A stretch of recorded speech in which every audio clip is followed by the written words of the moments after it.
My name's Andy, and this is the most magical podcast on earth. When I'm not on holiday at Walt Disney World, I'm planning a holiday to Disney. And when I'm not planning a holiday to Disney, I'm talking about Disney with other UK fans like me who make the trip to Orlando and the house of the mouse. So if you too are mad for Minnie, then this is the podcast for you. Or maybe you're the Disney novice just thinking about or replanning your first ever trip to Walt Disney World and you don't know the difference between Lion King and a Lion Bar. Well, then this really is the podcast for you. Each episode, I'll be chatting to other Disney superfans from around the UK to share their memories of their magical times. And this week, we found out what Alex's favourite attraction is. I am gonna pick something that doesn't get a lot of love on this podcast, and it should. Also going to be answering your Walt Disney World questions, getting you all the latest news from the parks, basically everything you need to know to have the most magical time in the most magical place on earth. And make sure you keep in touch with us as well on the socials, Facebook, Twitter and Instagram. We are at PodMagical. This is the most magical podcast on earth as part of the Secret Recordings Network. Any questions when it comes to planning for Walt Disney World or Disney Cruise Line, you can drop me a message, Facebook, Twitter, Instagram, at PodMagical is where we are. I say Disney Cruise Line because Megan has sent me a question. She's just got back from one of the UK Disney cruises. I've loved it, Andy, my first ever cruise. And I've fallen in love with cruising, brackets, or maybe just Disney cruising. Is it worth the next time I go to Walt Disney World doing another one that goes to Castaway Cay? Or do you think I've experienced what Disney Cruise Line has to offer? Oh, I think you knew the answer to this, didn't you, before you sent me this question? You're just wanting somebody to justify you booking a Disney cruise. Yeah, if you book another Disney cruise and you're sailing from Florida, then you're going to be staying at Castaway Cay, which is Walt Disney World's Disney's private island. And it's incredible. And you do get it just to yourself. It really is an island in the middle of nowhere. And the only people on it are the people who've been on that cruise with you. You get off, even if it's the same staff. So the people who serve you food on the ship during the week, when you get off and there's like a barbecue buffet on the island, it's the same staff. It's the same cast members serving you. It's brilliant. If you love the water parks at Walt Disney World, then this is next level. And if you've been on one of the Disney cruises, you know what the service is like. It's just brilliant. It's just luxury at the next level. So if you're thinking about going to Walt Disney World and tagging a cruise on the end of it, then yeah. And sometimes if you look, you can do the double dip where it goes to Castaway Cay twice.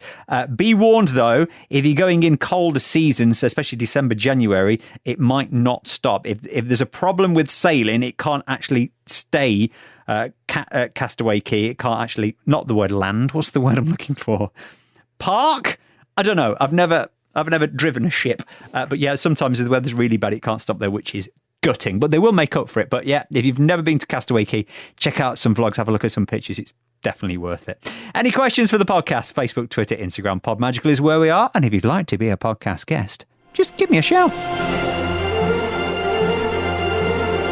That's what Alex did, and she's going to spill the tea now on why she loves Walt Disney World. Tell us, what is it for you that keeps drawing you back? For me, it's unlike any other experience, really. I love the spectacle of it all. It's super fun. It has the nostalgia factor. People ask me why I've been as many times as I have. I just love the way it's constantly evolving. You're never going to have the same holiday twice. There's always something new and exciting to pull you back in. And personally, it's always just been a huge bonding experience for me and my family because we all enjoy it so much. It's left us with some really lovely memories of being there together. When you say people ask you why you've been as many times as you have, how many times have you actually been? I was trying to count it up and I kind of lost count. That many? I think it's around 19, 20 times. Well, I suppose when you get to 19, 20, you do kind of lose count then. You tend to give up a little, yeah. So when was the first time you went? The first time I went was back in 1990 when I was less than a year old. Obviously, I don't remember anything about that particular trip. I just go by the old home videos that I've seen. I think there's a clip of me in my pushchair and Chip and Dale were running around me playing hide and seek. Then after that, the family just kind of kept going back year after year. It was pretty much every Christmas throughout the 90s, still quite a lot during the 2000s and the 2010s. So yeah, overall, I think it is around 19, 20 times. So what are your very first memories of Walt Disney World? Obviously, the first time you went even once, but what can you remember, like the first time you remember being in the parks? Yeah, I can give you a few. one of my oldest ones would be back in the early 90s. We were in what was then called Downtown Disney, and we went and had a character breakfast on the boat called the Empress Lily, which I believe is now called Paddlefish. Didn't even know that. Yeah. It was that long ago. Yeah, it's pretty old. It was the Empress Lily, then it became Fulton's, and now it's Paddlefish. And that particular character breakfast was one of the first character breakfasts you could ever go to in Walt Disney World. And I just remember that was the first time I really started liking and interacting with all the characters. And it was the Fab Five, basically, Mickey, Minnie. And then the other memory that I have that springs to mind is, again, early 90s. Back in the day when it was MGM, they used to have a show for the Teenage Mutant Ninja Turtles.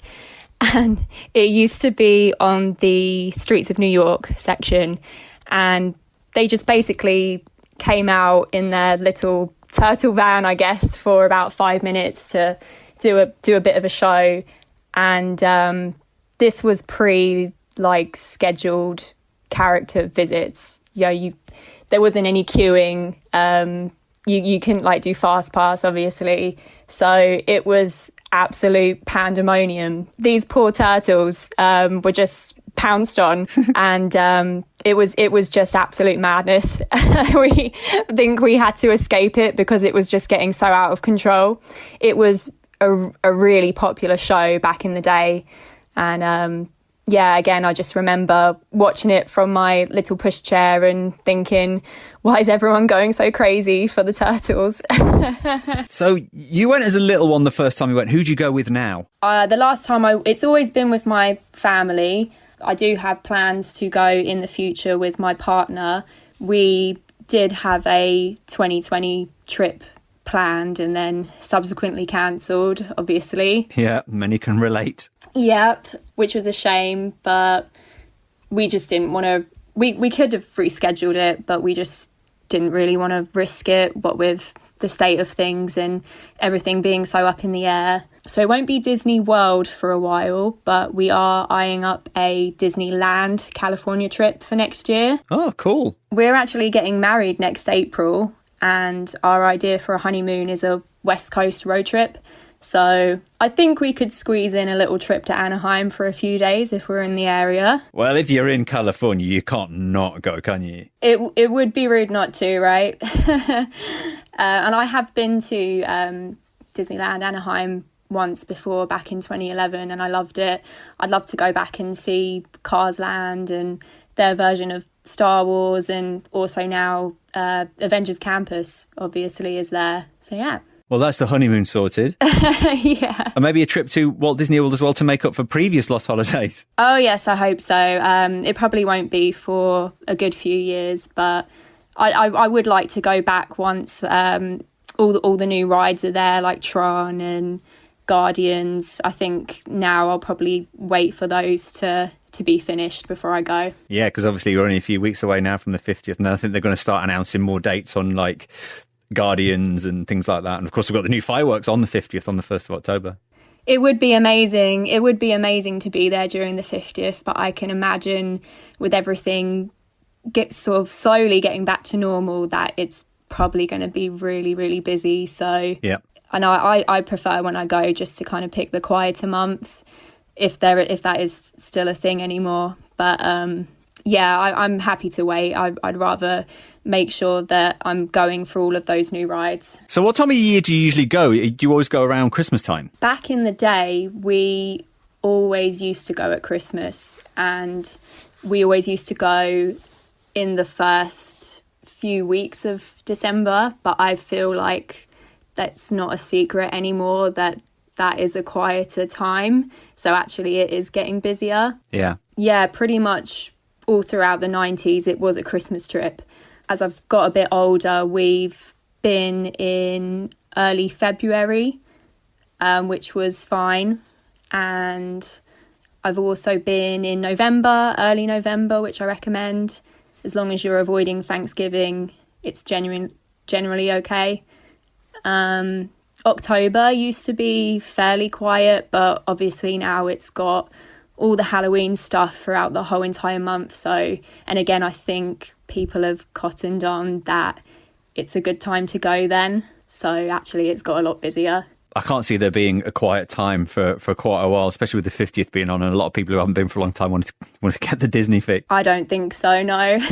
So, Alex, I'm going to give you a day at Walt Disney World. 24 hours in the parks, the resorts, the restaurants. You can stay where you want, eat where you want, when you want, do what you want, part hop. What would your 24 hours be? I would start out at a hotel breakfast, maybe somewhere like Toppolinos Terrace, because it's along the Skyliner route. I haven't actually been yet, but I was sold the moment that I saw the characters and what they were wearing there. Yeah. I think it looks amazing. Daisy in that sassy ballerina outfit. Oh, yeah. She's gorgeous, isn't she? Then I would take the Skyliner over to Hollywood Studios, where in my perfect Disney day, there's no virtual queues and there's a 0 wait time for Rise of the Resistance. So straight on it. Spend the whole morning there. Then it's probably quite hot by lunchtime, so I would head over to the boardwalk and grab a sundae at Beaches and Cream. Then I would probably actually head back to the hotel for a bit of a break, maybe relax by the pool or grab a drink at the bar or something just to recharge. Then in the evening, dinner probably at the Polynesian. Then I would finish the night by heading over to the Magic Kingdom to go on a few rides, and then I would watch the fireworks. And back to the hotel to put your feet up.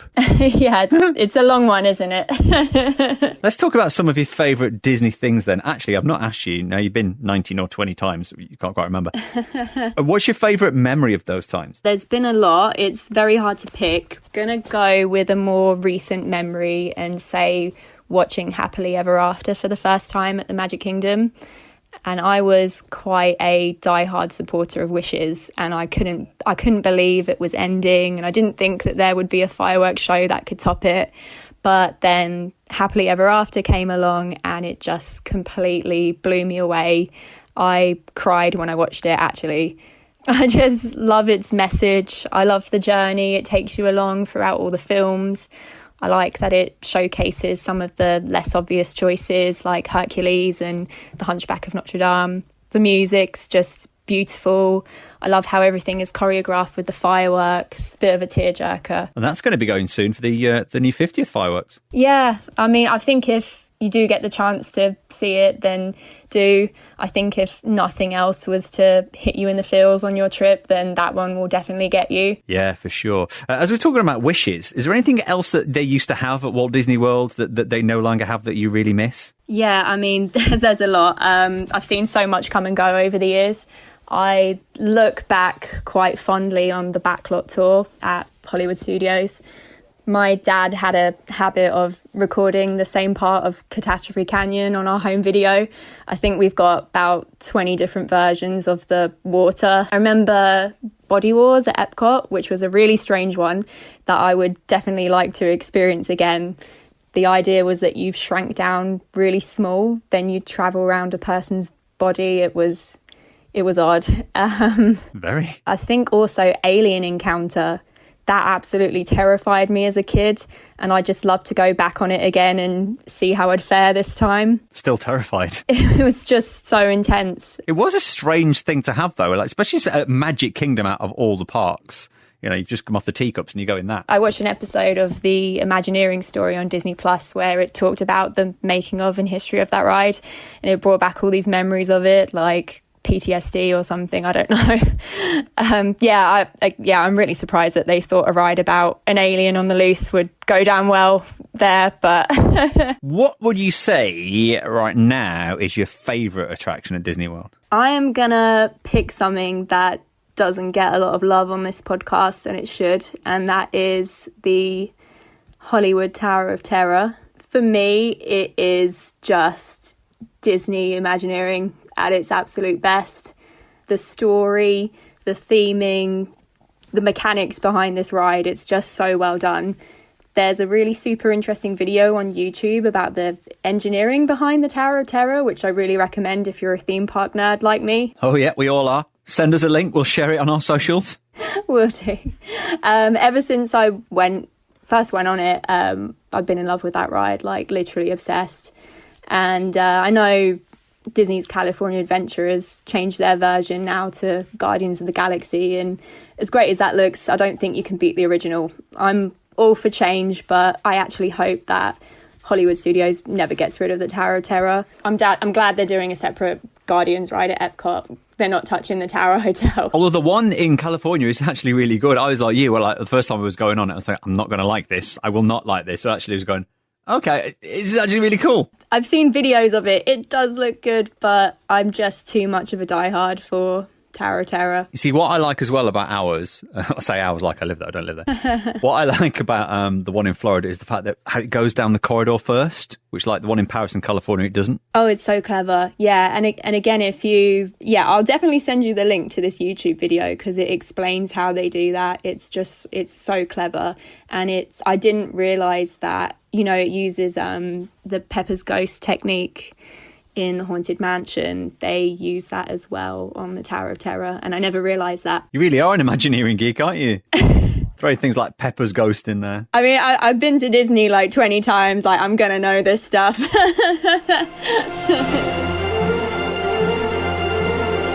And we'll chat some more with Alex in just a moment. So over at Walt Disney World right now, all the Boo Bash tickets have sold out. The Boo Bash, the After Hours event, is currently running. The Christmas After Hours event, by the way, none of those dates have sold out yet. I wonder why. It's rather expensive. And I've just been having a look at queue times the last couple of weeks, and we do this. We open the My Disney experience just to have a look what's going on, have a look at what the queues are like. I've noticed the last few weeks, the parks have been really quiet. I'm talking about the highest wait time for Flight of Passage, 30 minutes. Tower of Terror, 10 minutes. Even Star Wars Rise of the Resistance, a few days, they got through all the virtual queues, and then Rise of Resistance was like standby line. It's never been known before. This could be a combination of things. It's because the American schools go back before British schools. They go back middle towards the end of August. And also, at the moment, there are no British families at Walt Disney World. So that's probably why it's very quiet. And it's hurricane season.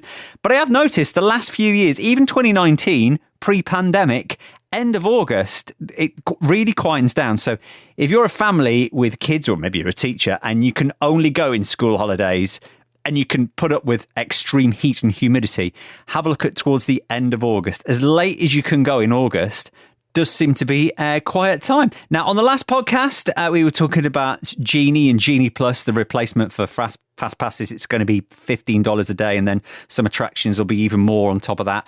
Now that the dust has settled, it's been a couple of weeks. We've had a chance to think about it. I put this out on our Instagram the other day too, just to see what you thought about paying for FastPasses. Hello to Luke. He's happy with it. It's just an option at the end of the day. Kayla thinks it's a great idea. The free service, because there is a free service option, she says, we'll give that a go. That sounds quite helpful.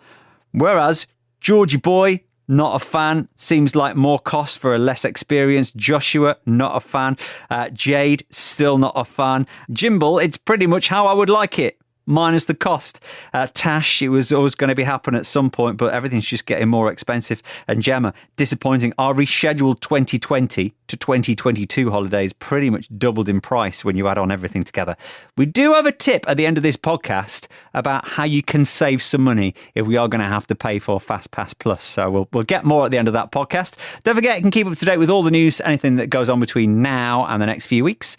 Facebook, Twitter, Instagram, @PodMagical. Let's get back to this week's guest, Alex, who we spoke to before the announcement of paid FastPasses.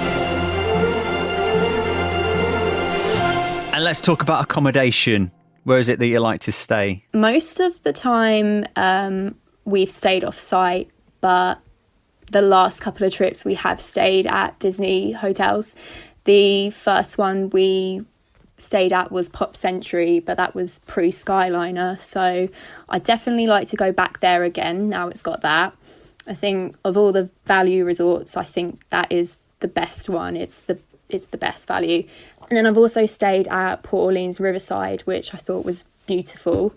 It's definitely one of the bigger moderate resorts to get around, but it also has the bonus of the riverboat that takes you to Disney Springs.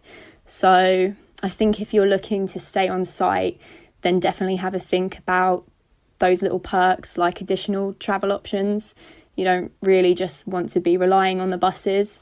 They're good, but it's better to have more options at the end of the day. Definitely. And now you've stayed both on-site and off-site. Would you say you converted to staying more at Disney resorts next time? It's hard to say now because of how everything's changed in the last year or two.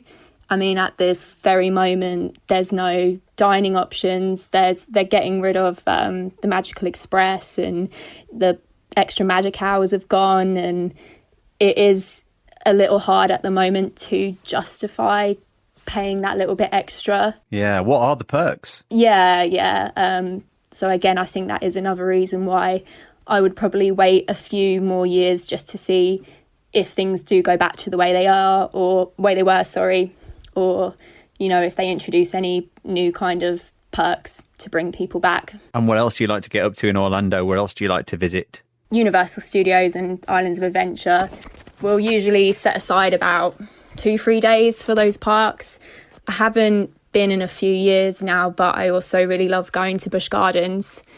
The last time I went to Busch Gardens, I think Cheetah Hunt was the newest ride. So that is quite a while ago now. Love that ride. In fact, last time we went, we got on that ride, and just as we started leaving on it, it started raining. And I don't know if you've ever been on a roller coaster in the rain when it's pelting in your face. I bet it hurt. It's like having hailstone thrown in your face. Yeah, I bet that hurt. Like, you're just getting like whipped by all this rainwater. Great ride though, because it kind of like, I think it goes pretty much all the way around the park, zipping in and out. It's really cool. I think it was because of the last couple of times that I was staying on site that we didn't get a car, and that's why we didn't end up going to Busch Gardens, because, you know, it takes a while to get there. It's all the way in Tampa, and you've got to dedicate a whole day to getting there and back. So, but yeah, I do miss it. I do like Busch Gardens. I think if you're really into your roller coasters, then you've got to head there and try out all the rides. If you do go, by the way, and you don't have a car, there is the free bus that takes you to Busch Gardens. There's only one a day, and it picks you up. There's a few places in Orlando. Now, one of them is the entrance to SeaWorld. That'll take you to Busch Gardens for free. Did you miss not having a car then? When you went? It wasn't really the end of the world because we used Uber a lot. It was a few years ago now that I last went, so I don't know if the prices would have increased for Uber, but yeah, it was pretty reasonable to get to Universal and back. We also had a night where we went to downtown Orlando, and we went to see the Orlando Magic play at the Amway Center. Oh, right. Is that worth it? I think if you had a night free and it was the right time of the year, I would definitely check out something like a basketball or a football game, because it's just a nice change of pace. I'm not even really a big sporty person, but I really enjoyed it. It was so much fun. And if you've been like a lot of times like you, it's quite good to find new things. Exactly, yeah. Let's talk about food. Are you a foodie? I am. I think I've mentioned that Polynesian is my favourite restaurant, and can I just say that I was distraught when I heard that they aren't serving the noodles at dinner at the moment. No, they're back. Oh, they are? Yeah, like a couple of days later, it was randomly announced on TikTok, of all things. Okay. I think there are still some other menu changes, though, but the noodles are back. Because I was going to say, like, isn't that the whole main menu anyways, is the noodles? Yeah. Okay, that's good. Good news. Also, got 3 words for you, and that is Ohana bread pudding, because... Amazing. Oh, my God. I absolutely love that. And just in general, like, the vibe in that restaurant is awesome. You get an amazing view of the castle. You can also head down to Trader Sam's afterwards for a little bit of a cocktail. That's a crazy place. Yeah, it's just a really good night out. It's like being in Las Vegas, isn't it? It's like Disney Imagineering, but with like a Vegas crazy party. It is. It's kind of like a good date night. Like, if you haven't got any kids with you, I would definitely recommend going there. For one drink, because it's also very expensive for a cocktail. That's pretty much everywhere, though, isn't it? Especially there, though. Is there anything you don't like about Disney World? Besides the price of the expensive cocktails? Yeah, the orange side of Mission Space. I've never felt so awful coming off of a ride as I did that one. Don't do it, people. If you absolutely have to go on Mission Space, then pick the green side. Yeah, but I'm sure the first time I went on it, you didn't even have an option. There were no sides. It was like full intensive or nothing. Oh no, I think when it first came out, I purposely avoided that ride because there was all these crazy stories going around about how people were ending up in hospital. And then when I went, it did have the green and orange side, but I basically got bullied into going into the orange side. And I regretted it. Never again? Still not recovered? Oh no. So any top tips when it comes to planning and booking and doing Walt Disney World? What would your recommendations be? I can only speak from experience as a person who doesn't have kids yet. So if you aren't tied to a school schedule, then have a think about going during those quieter months. Take advantage of the planning calendars and all the guides that are online. I mean, everything is currently up in the air because of what's going on, but I'm sure once everything is back to normal, those calendars and guides will come back and it will be a massive help. I also recommend, if you aren't familiar with it already, to download the My Disney Experience app and get clued up on all of the features it has to offer. Write down your must-dos, whether that's a restaurant or a ride you absolutely have to go on. You're going to likely need to book in most of these. Also, don't forget to plan in some time to rest or just keep a day open or two. Yeah, but do you put in rest days thinking you're going to do nothing and then end up like going somewhere going, all right, okay, should we just go to Animal Kingdom? Yeah, but you never know. You might want to go off site somewhere. You might just want to go shopping or just laze around by the pool. You might just be exhausted and just want to have a lie-in.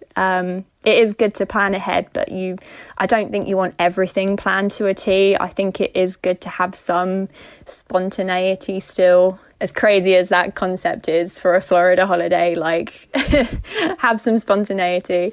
It's trying to find a good balance. I appreciate it's quite hard these days in Disney because everything does have to be planned so much, but yeah, do try and find that balance. Or have a day where you just stay in bed and watch American TV, like Kelly and Ryan or something. Is it Stacey on the telly? Is she still there? Still there. She'll never go. No, and then that Blue Muppet that's on one of the channels that takes you around DVC resorts.